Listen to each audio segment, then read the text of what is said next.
The scream was so sharp and sudden that neighbors later said it sounded like something being ripped apart in the dark.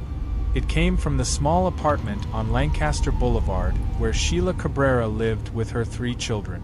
It was late, hours after most families had gone to bed.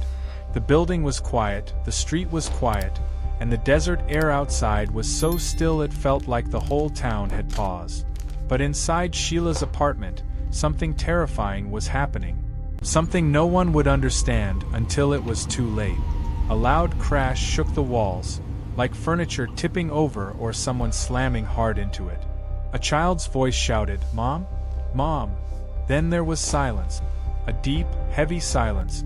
Moments later, the lights inside the apartment went off, even though the neighbors' lights stayed on. A shadow moved past the window. Then another noise, something dragging. Slow, steady, too heavy to be anything normal. And then nothing. By morning, Sheila was gone. Vanished inside her own home as if the night had swallowed her whole. Her phone was on the kitchen counter. Her bag was by the door. Nothing looked stolen. Nothing looked broken from the outside. But her children were alone in the living room, crying. The police would later call it one of the most shocking disappearances in Lancaster. Friends would say there were signs everyone missed, and the truth behind her final night would break the hearts of everyone who heard it. What really happened in that apartment? Who was inside with her when she screamed? And why did the lights go out right after? The answers would not come easily. But the clues, some small, some frighteningly large, began long before that night. Before everything spiraled into terror, life for Sheila had been like the beginning of a new hopeful chapter. She had moved from Peru years earlier, hoping to build a safer life for her children. Diego, age 10, Camila, age 7, and little Mateo, who was only 4. People who met her said she was warm, gentle, and calm. The kind of person who kept her worries tucked inside her smile. She worked long hours at a local bakery, kneading dough before sunrise, greeting customers with her soft accent, and always rushing home in time to prepare dinner. But life wasn't easy. Money was tight. Rent kept going up. She had no family in the United States, and the father of her children didn't live with them. So when she met Anthony, a man from the same neighborhood who seemed caring at first, she thought she had finally found someone she could trust. Someone who would help her raise the kids, someone steady. But the beginning was the only soft part of that chapter. Over time, Anthony started showing another side. He didn't like her talking to neighbors. He didn't want her working too late. He said he was protecting her, but the kids noticed how her smile had changed. It didn't reach her eyes anymore. She started spending more time inside the apartment. She stopped answering calls from friends. When her coworkers asked if everything was okay, she always said she was tired, just tired. But people can be tired in different ways, and Sheila's tiredness came from fear. One day, Camila told her teacher something strange. When the teacher asked why she was sad, she whispered, "Mom cries when he gets mad." The teacher reported it, but Sheila insisted everything was fine. She didn't want trouble. She didn't want attention. She wanted peace, but peace was the one thing she could not have in that apartment. The days before she disappeared were filled with small moments that didn't seem important until later. On Monday, she came to work with a bruise on her arm. She said it happened when she bumped into the pantry shelf. Her coworkers exchanged looks. They didn't believe her, but they didn't want to push. On Wednesday, her son Diego heard his mom arguing in the kitchen. When he peeked around the corner, he saw Anthony clenching his fist. His face was red, like he was holding back something he was about to explode with. On Thursday night, Sheila searched online for how to get a restraining order and safe places for women.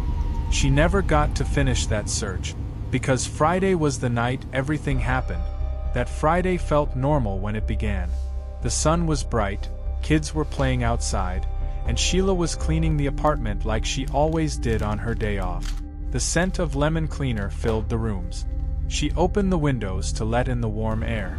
Neighbors saw her carrying laundry, talking softly to her children, and laughing when little Mateo spilled juice on himself.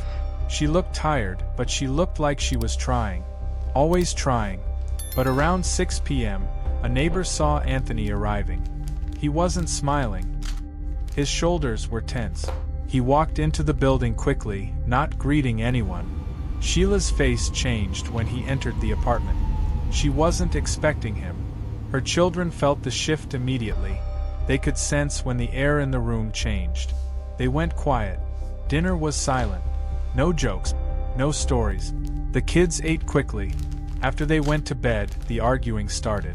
At first it was just voices, low, sharp. Then louder. Then loud enough that the people in the next apartment turned down their TV because they could hear every word. "You think I don't know? I just want to leave, that's all. Please. You're not going anywhere."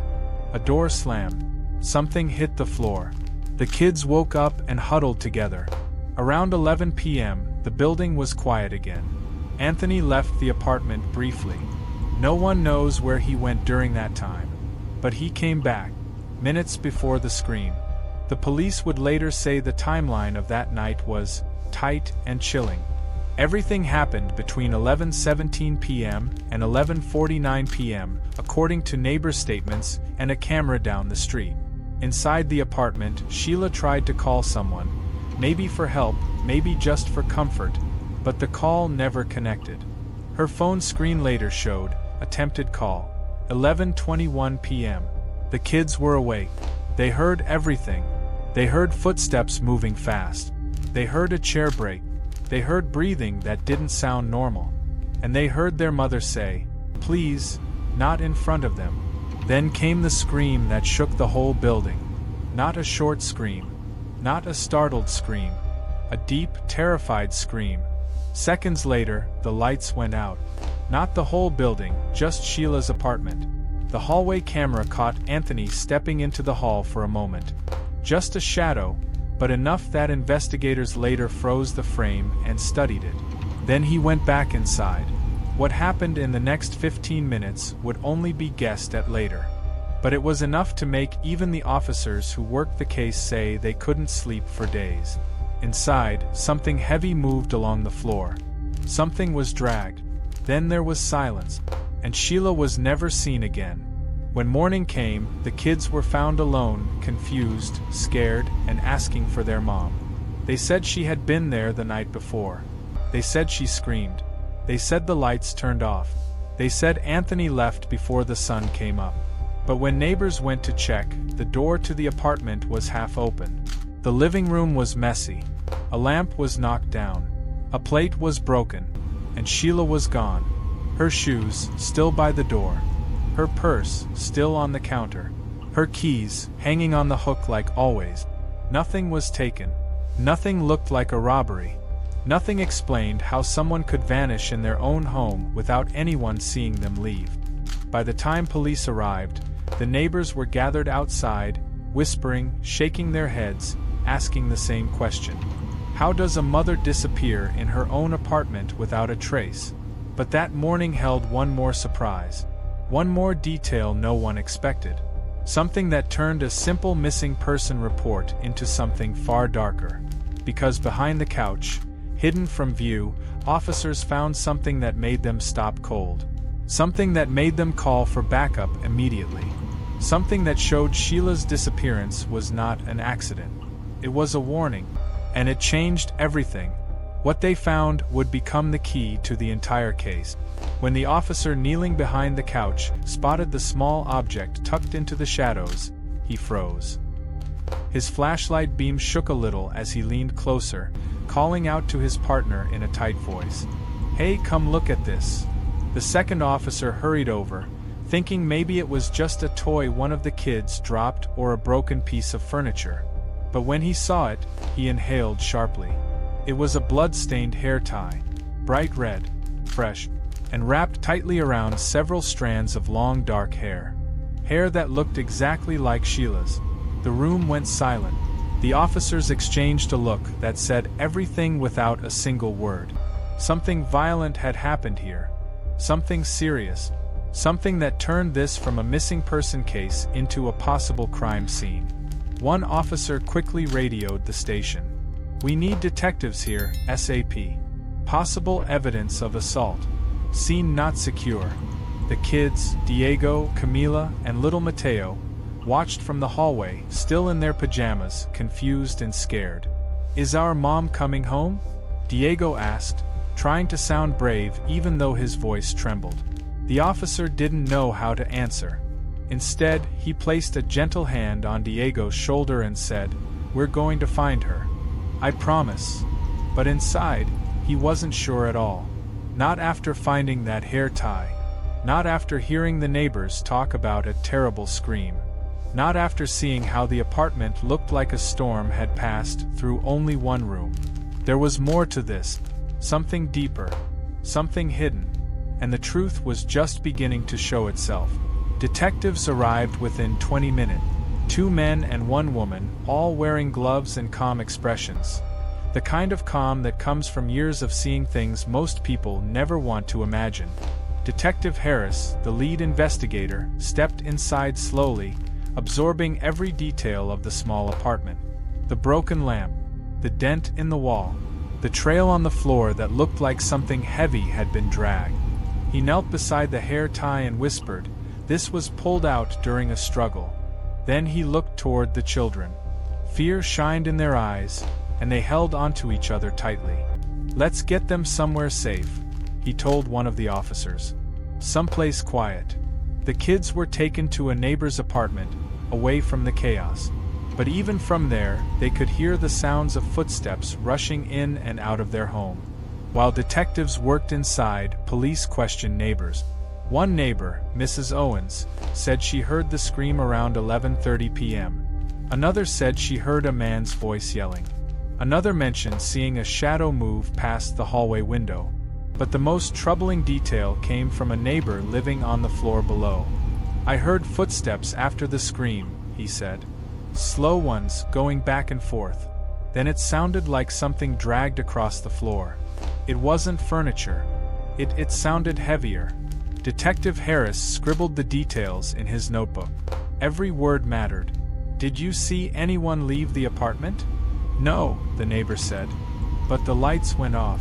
Just in that one home. Everything else was normal." This bothered Harris. People don't usually turn off their lights right after a scream. Unless they don't want to be seen. Or unless they're trying to hide something. Inside the apartment, the forensic team started their search. They checked the kitchen, normal. The kids' bedroom, toys scattered, nothing strange.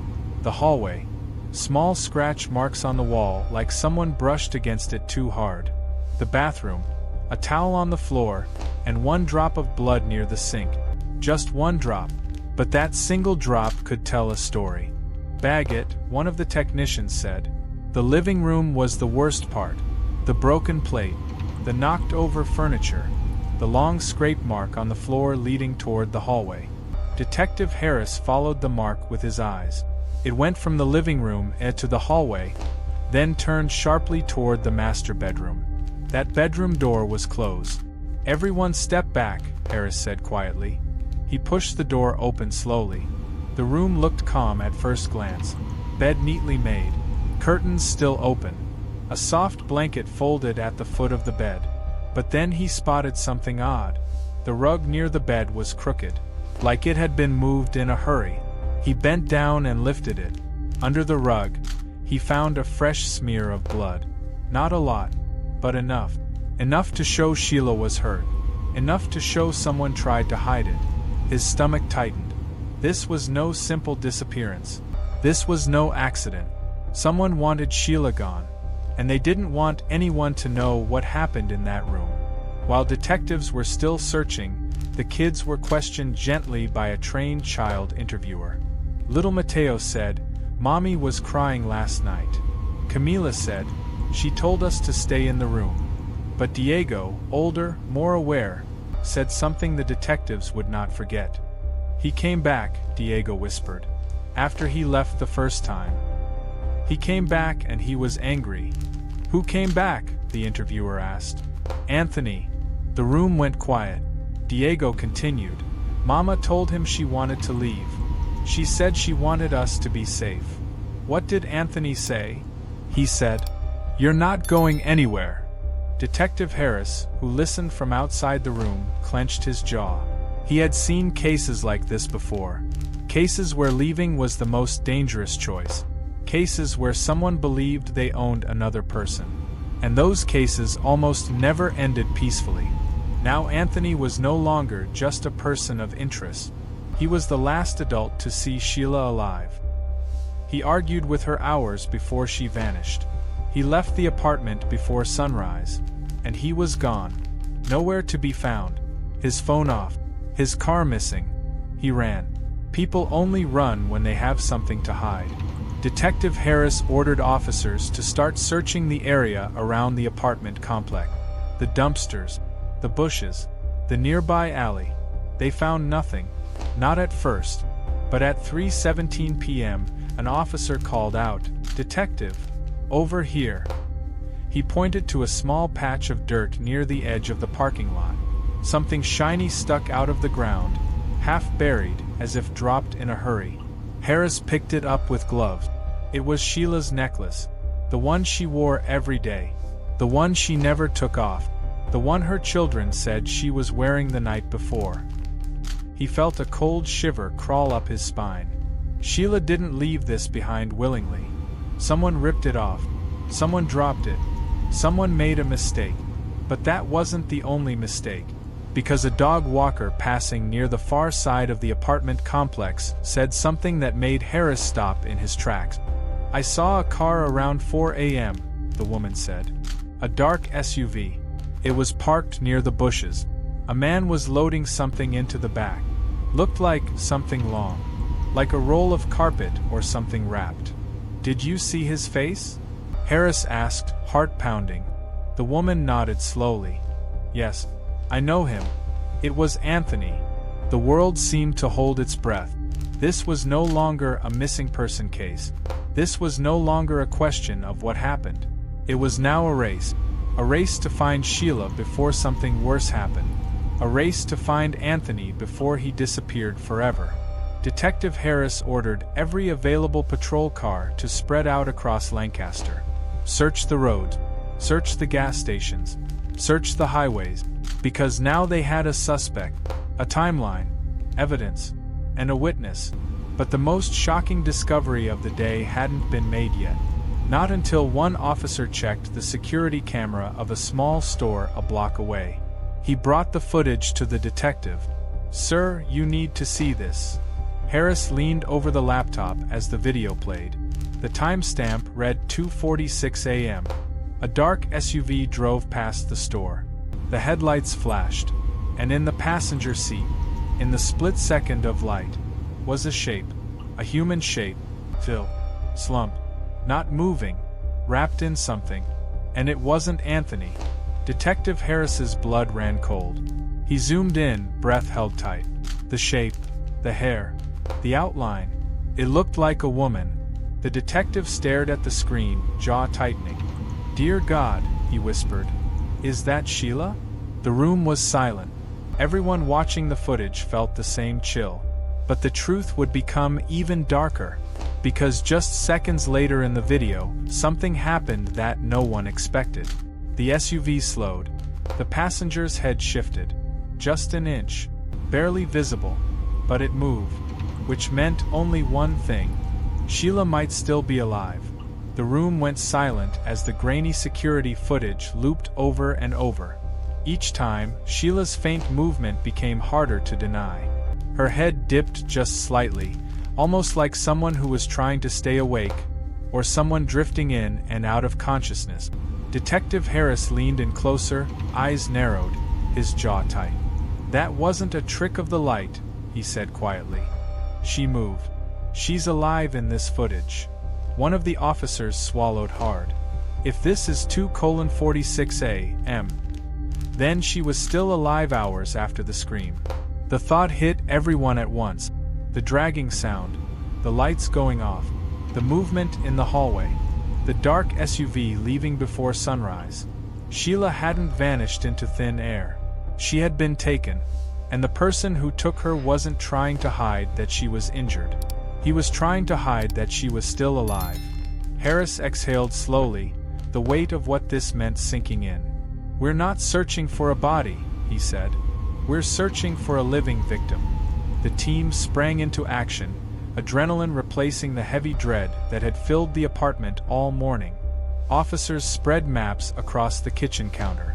They marked the store location, the apartment, and the possible direction of the SUV. "We need every camera along this road checked," Harris ordered. If that SUV passed one store, it passed others. Still, the video left one burning question. Where was Anthony taking Sheila at nearly 3 in the morning? As the police expanded their search, the kids were kept at the station under supervision. Diego held Camila's hand. Mateo played silently with a toy truck an officer had given him. "Is our mom okay?" Camila asked softly. A young detective knelt down to their eye level. "We're doing everything we can to bring her back. She loves you all very much." "But she didn't come tuck us in," Mateo whispered. "She always tucks us in." The innocence of his words made the detective pause. Even hardened cops felt a sting in their chest hearing it. Diego stared down at his shoes, guilt flooding his eyes. "It's my fault," he said. "I should have done something." "No," the detective said firmly. "You're a child. What happened is not your fault." But Diego didn't look convinced. Back at the apartment, new evidence emerged. A fingerprint on the light switch. Another on the inside of the bedroom door. Both identified by the system as belonging to Anthony. But that wasn't surprising. What was surprising came from the bathroom. One of the forensic techs called Harris over. "Sir, we found something you need to see." On the side of the bathroom sink, nearly invisible to the naked eye, were 4 small scratches. Thin, light, but placed close together. "Could be damage from cleaning supplies," one tech said. But another shook her head. "No. These look like fingernail marks. Human fingernails. They were fresh, not even a day old. Someone tried to hold onto the sink. Someone tried to fight. Someone was scared. And that someone was almost certainly Sheila." The tech slowly traced the marks, imagining the desperation behind them. "It looks like she was trying to stand up or trying not to be pulled," she whispered. Harris closed his eyes.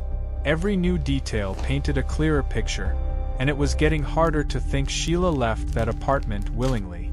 In fact, it was nearly impossible. But if she was resisting, what exactly did Anthony do between the scream and the moment security footage caught them leaving? Detectives worked fast, pulling footage from gas stations, bus stops, stores, and street cameras along the main road. Most cameras caught nothing useful. Some were pointed too high. Others were covered in dust. Some hadn't worked in years. They were losing hope, until they reached a camera near the outskirts of the city. It belonged to a small auto repair shop. The owner, an older man named Mr. Turner, said it didn't always record clearly, but he would show them whatever he had. He slid his laptop around. "This camera points toward the road," he explained. "Catches cars leaving town." The footage loaded. Cars passed by slowly in the early morning hours. A few trucks, a taxi, an empty police cruiser. Then, at 3:12 a.m., a dark SUV sped past. The same model. The same missing hubcap on the back right tire. The same dent near the front bumper. "It's him," Harris said. The SUV was heading away from the main city. Away from neighborhoods. Away from lights. Into the dark outskirts. "Where does this road lead?" the female detective asked. Turner scratched his chin. "Well, mostly open land. Some abandoned buildings from back when the area was being developed. A few dirt roads. Not much else." Harris felt a chill run through him. People who want to disappear, or make someone disappear, drive toward places like that. "Send units," he said immediately. "Get drones in the air if possible." Every minute counted now. While the search expanded outside the city, detectives continued digging into Anthony's history. They needed to know what he was capable of. What they found was troubling. A previous girlfriend had filed a restraining order. Police had been called once for a domestic dispute. He worked odd jobs and had been fired several times.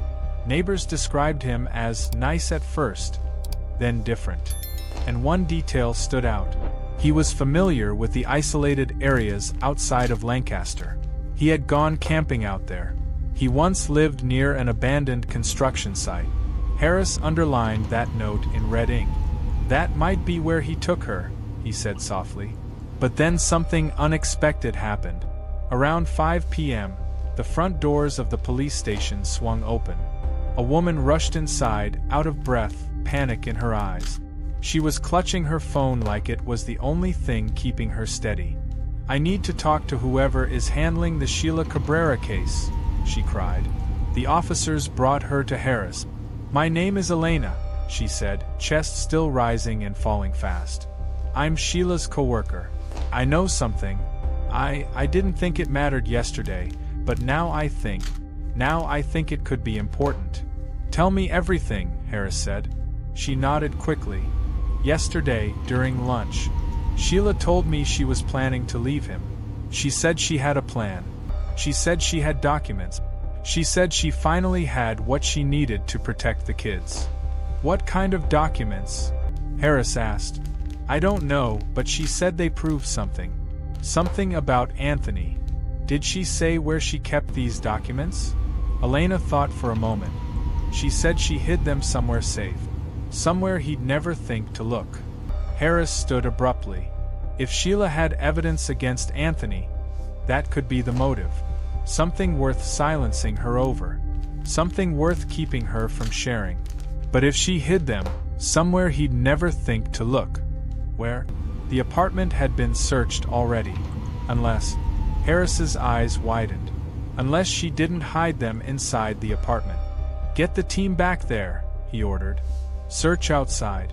Every corner. Every vent. Every mailbox. Every storage area." Within minutes, officers were combing the outside of the building. Behind bushes. Inside the shared laundry room. Near the electric meters. Under the stairs. Behind the dumpster. Nothing. Then one officer called out, "Detective, I think I found something." He was kneeling beside the far corner of the building, near a loose panel in the siding. It covered a tiny space barely wide enough for a cat. The officer carefully pulled the panel open, and inside was a plastic grocery bag. Harris took it himself, hands steady, heart pounding. Inside the bag were 3 envelopes, all labeled with Sheila's handwriting. One said, "For the police." Another said, "For my children." The last one said, "If something happens to me." Everyone standing there felt their stomachs sink. Sheila had been scared. Scared enough to prepare letters. Scared enough to hide them outside her own home. Scared enough to think something might happen. Harris opened the first envelope slowly. His eyes widened as he read. The papers, the photos, the note. It was evidence. Clear, dangerous evidence. Evidence that proved something huge about Anthony, something he would do anything to hide. "Get this to the lab now," he said sharply. "This changes everything." But before he could take the next step, before they could process the documents, before they could even catch their breath, a call came in. A 911 caller. Panicked, shaking, terrified. She had just seen something out near the abandoned construction site. Something she couldn't explain. Something that made her cry as she spoke. I think I saw a woman," she said. "She was lying on the ground. I think she's hurt or worse." The operator asked her to stay calm. "What else did you see?" The woman breathed heavily. "A man," she whispered. "A man dragging her behind an old building." The station exploded into motion. Cars were started. Lights flashed. Radios crackled. Officers sprinted into the parking lot. And Harris, gripping the letters Sheila left behind, whispered the words everyone felt but didn't dare say aloud. "We're running out of time." Anthony stood in the doorway, his face pale, his eyes wide, and the phone shaking in his hand as the officer on the line asked him to repeat himself. But Anthony couldn't speak. His mouth moved, but no sound came out. It was as if his throat had frozen shut. Behind him, the apartment felt colder than before, even though the heater was humming softly. The feeling in the air was thick, heavy, wrong. Something evil had happened inside that home, and at that moment, Anthony finally knew it. The officer's voice pushed through the silence again. "Sir? Are you still there? You said you found blood." Anthony swallowed hard. "Why, yes. There's a lot of it. Is anyone in the apartment with you?" He looked around the dim living room. "No. I'm alone. Do not touch anything. Do not move anything. Officers are on the way right now. Stay on the line if you can." But Anthony couldn't. His hand trembled so much the phone slipped, hit the floor, and the call disconnected. The apartment was silent again, except for the soft ticking of the hallway clock. Tick, tick, tick. Anthony backed away from the doorway to Sheila's small room. He had only seen a glimpse before, just a smear of red on the floor, but he knew it wasn't something small. He forced himself to step closer again. His heart pounded so loud it felt like it was shaking his chest. He turned the light on, and what he saw made him stumble backward. There was blood, more than he had imagined. A dark pool near the corner of the bed, smears across the carpet, drops leading toward the closet, and the closet door slightly open. He stared at it, afraid to breathe, afraid to blink. What if she was in there? What if something or someone was? He took one shaky step, then another. The closet seemed to pull him toward it, like it wanted him to open it. His hand reached for the handle, and as soon as his fingers brushed the metal, someone knocked loudly on the front door. Anthony jumped and spun around. The knock came again. "Police! Open up!" His legs moved without thinking. He rushed to the door and opened it. Two uniformed officers stepped inside, hands already on their radios, eyes sharp, scanning the apartment. Anthony stepped aside, breathing fast. "Where's the blood?" the first officer asked. In her room," Anthony whispered. The two officers moved forward quickly. Anthony followed behind them, but each step felt like walking through thick sand. When the officers entered the room, they froze for half a second, just enough for Anthony to notice. Then their professionalism switched back on. "Dispatch, we have confirmed blood at the scene," one officer said into his radio. "Requesting detectives and forensic team immediately." The other officer slowly kneeled near the pooled blood. He didn't touch it. He just looked. His expression tightened. "This doesn't look fresh," he said quietly. "But it's not old either." Anthony didn't know what that meant. His mind was spinning. "Where is Sheila?" one officer asked. Anthony shook his head. "I don't know. I told you, I don't know. She's been missing. I reported it. You said you didn't see this blood before?" "No. But this is her bedroom, correct?" "Yes. She sleeps here. With the baby sometimes. But I don't know when this happened. I don't know anything. I swear." The officers glanced at each other. Then one of them walked to the closet. Anthony felt his chest tighten. He didn't want to see what was inside. He didn't want to know. But he also needed to. The officer slowly pulled the closet door open. The room felt silent. And inside, there was no body. Just scattered clothes, a tipped-over laundry basket, a broken hanger, and a black shoe that didn't belong to Sheila. The officer picked up the shoe with a gloved hand. "This is a men's size," he said. Anthony shook his head. "That's not mine. I've never seen that shoe before." Another officer looked at him carefully. Not accusing, but watching. "So Sheila may not have been alone that night," the officer said. Anthony closed his eyes for a moment. "I told her to leave him," he whispered. "Her ex, the one she was scared of. I told her to leave him." The officer turned. "You think he came here?" "I don't know," Anthony said, his voice rising. "She was scared of him. She told me he was watching her, following her, calling her even when she blocked his number. She said he wouldn't let her go." "We'll need his name," the officer said. Anthony nodded and gave it. The room felt tighter, darker, like the walls were closing in. Anthony kept imagining Sheila in that room, alone, scared, trying to call for help. He imagined someone grabbing her. He imagined the blood. He couldn't keep his hands from shaking. More officers arrived, then detectives, then the forensic team. They worked silently, carefully, photographing everything, collecting samples, marking blood patterns with small yellow-numbered tents. Anthony sat on the edge of the couch, staring at the wall. Minutes turned to hours. The apartment buzzed with voices, cameras, and equipment. He felt like he was watching it all from outside his own body.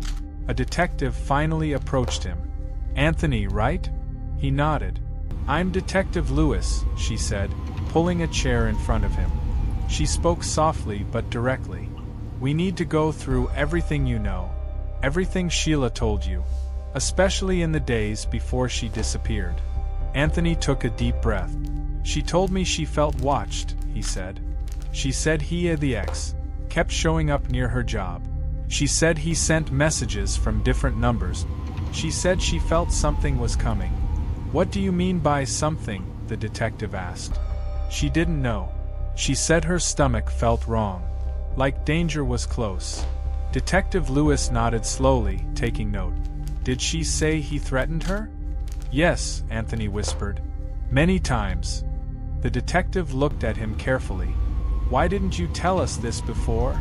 "I didn't want to make things worse," Anthony said, his voice cracking. "She told me not to involve the police. She said he'd get angry. She said he'd do something bad." "And you think this something bad happened here?" Anthony looked up, eyes full of fear. "What else could it be? She vanished in her own home." The detective leaned back. "We're not ruling anything out yet." She stood. But before she walked away, she added, "Stay close. We may need you." Anthony nodded, feeling like he was sinking deeper into something he didn't understand. Hours passed. Officers brought out bags of evidence. Fingerprints were lifted from the closet door. A small torn piece of fabric was removed from under the bed. A set of footprints, bare and faint, were traced along the hallway. Every step they uncovered seemed to confirm one thing. Something violent happened that night. But something was missing. Something important. Anthony couldn't shake the feeling. Then one of the forensic techs called out, "Detective Lewis, there's something in the vent." Anthony froze. The detective rushed into Sheila's room. Anthony followed, but she held up a hand to stop him at the door. A tech unscrewed the vent grate slowly. Everyone watched. The flashlight beam moved around inside the small metal space. Then the tech reached in and pulled out a small black phone. Anthony's heart dropped. He recognized it instantly. It was Sheila's. The phone was covered in dust, as if someone had shoved it deep inside, trying to hide it. The screen was cracked. The case was scratched. But it was hers. The detective held it up carefully. "We'll need to power it on," she said. But before they could even attempt it, the tech noticed something else. "Detective, there's more." He reached into the vent again. And this time, he pulled out a folded piece of paper. Crumpled, torn, stained with something dark on one edge. Detective Lewis slowly unfolded it. She read it once. Her eyes widened. She read it again. Then she looked at Anthony. "Did you know about this?" she asked. Anthony shook his head. "What is it? What does it say?" The detective hesitated. Then she held up the paper and read the words written in shaky, terrified handwriting. "If anything happens to me, it was him." Anthony felt the room spin. But before he could say a word, an officer came running from the hallway. "Detective, we just found something outside the building, behind the dumpster. You need to see this now." Everyone froze. Detective Lewis rushed toward the door. Anthony followed, his legs unsteady, his heart pounding. When they stepped outside into the cold night air, officers were gathered around a small taped-off area behind the dumpster. Something was lying on the ground. Something the officers hadn't touched yet. Something dark. Something that made Anthony's stomach twist painfully. Detective Lewis stepped forward and shined her flashlight on the object. And the beam revealed a blood-soaked piece of clothing, one that belonged to Sheila. The detective looked at Anthony. Anthony felt his knees weaken. And then another officer shouted from behind the dumpster, "Detective, there's more. You better come look at this." The detective's flashlight turned slowly toward the deeper shadows. And that's when they saw it. A trail leading away into the darkness. A trail that looked like someone had dragged something heavy. And the trail led straight toward the alley, where a neighbor's door had been left slightly open. The detective raised her gun.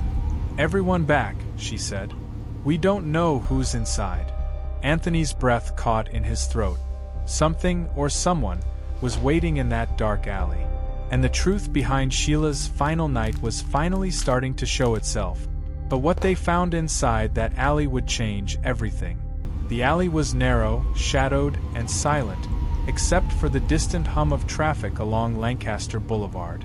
Detective Lewis carefully stepped forward, flashlight cutting through the darkness, while officers fanned out around her, weapons drawn, eyes scanning every corner.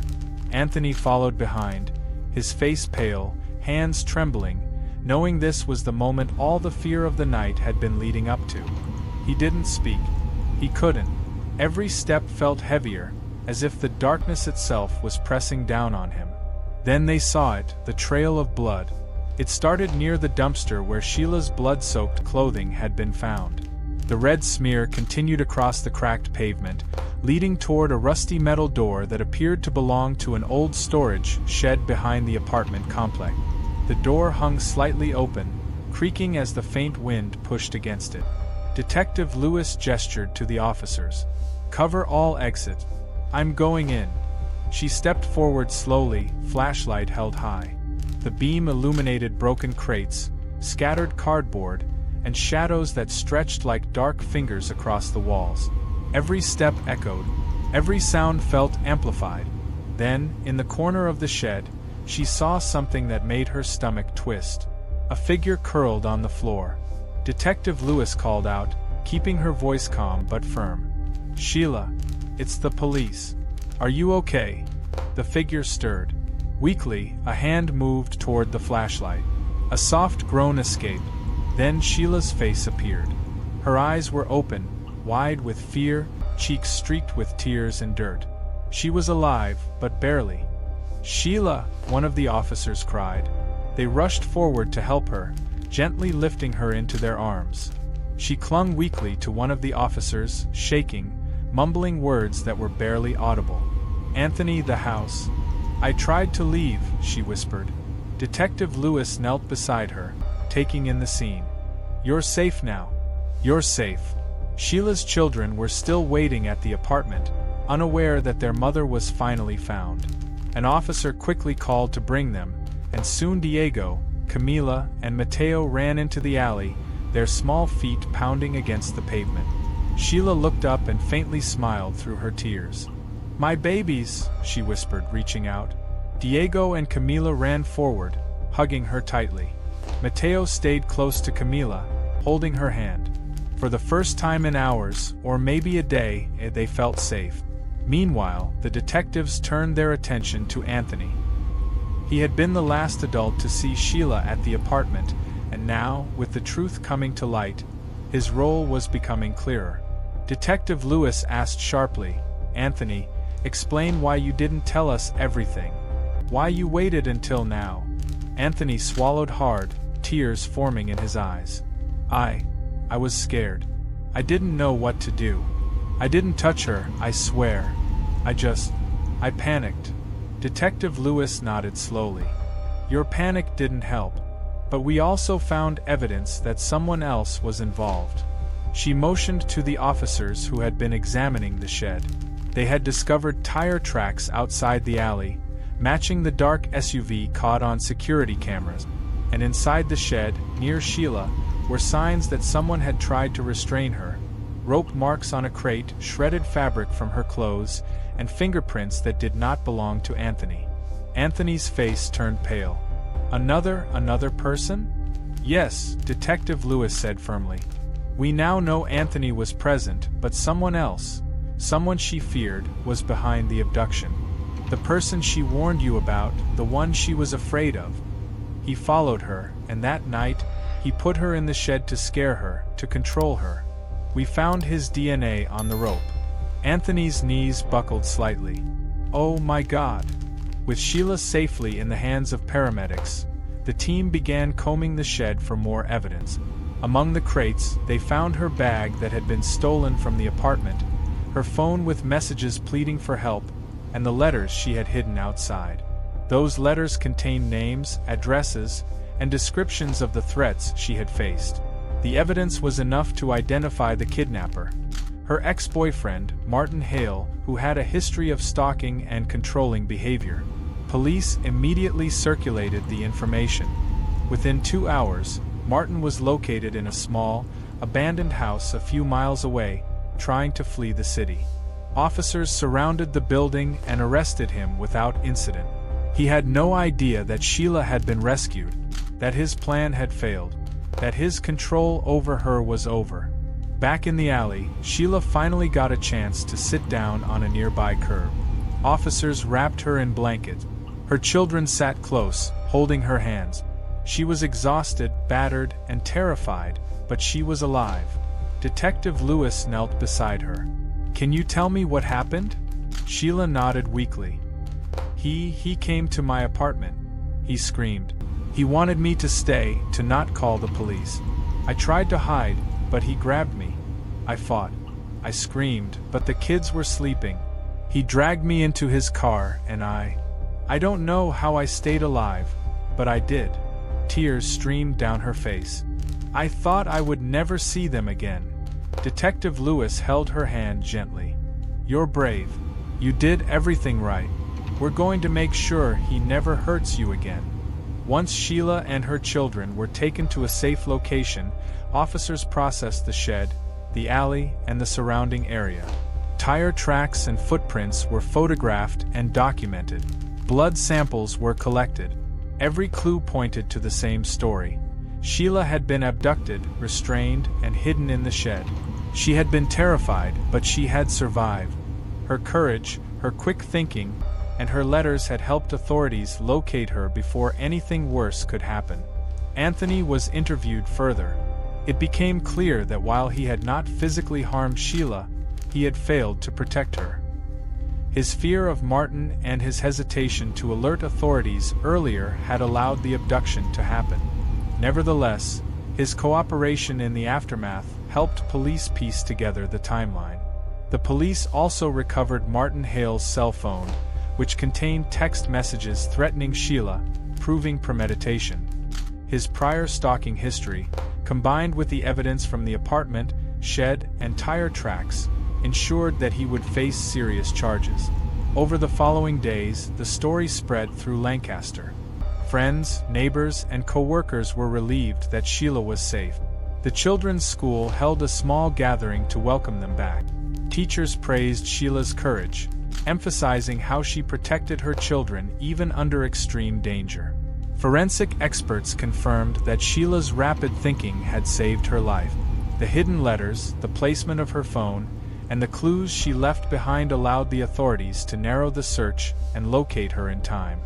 Martin Hale was officially arrested and charged with multiple crimes, including kidnapping, assault, and unlawful restraint. Court proceedings would follow, but for now, Sheila and her children could begin to heal. Weeks later, Sheila finally returned to her apartment, but not to the same home she had left behind. With the help of a local shelter, she relocated to a safer neighborhood. She enrolled her children in a new school, started attending therapy sessions for herself and her children, and slowly began rebuilding their lives. Neighbors described her as strong and determined, saying she had survived something no one should ever experience. Her story became an example of courage and resilience. "I never thought I would see the day I felt safe again," Sheila said in a local news interview. "But I want other women to know they can get help. They can survive. They can protect their children, no matter how scary it gets." Detective Lewis visited Sheila once, to ensure she was safe and knew that authorities would continue monitoring the area. She handed Sheila a folder containing copies of the evidence, along with notes on legal resources and support group. Sheila's eyes welled up with tears again, but this time they were tears of relief, gratitude, and hope. The case of Sheila Cabrera ended with the right person behind bars, her family reunited, and the truth finally revealed. It was a terrifying ordeal, but it also showed the importance of courage, quick thinking, and the power of leaving evidence, even when facing someone dangerous. Lancaster would not forget that summer night. The screams, the fear, and the struggle would remain in people's memories. But the story also left a message. Even in the darkest situations, survival is possible, and those who seek to harm can be stopped. Sheila's children, once terrified in their own home, now slept peacefully every night. Her life was not the same as before, but it was free from fear. And she had a second chance, a chance she would never take for granted. In the end, Sheila survived. The truth of her final night was revealed.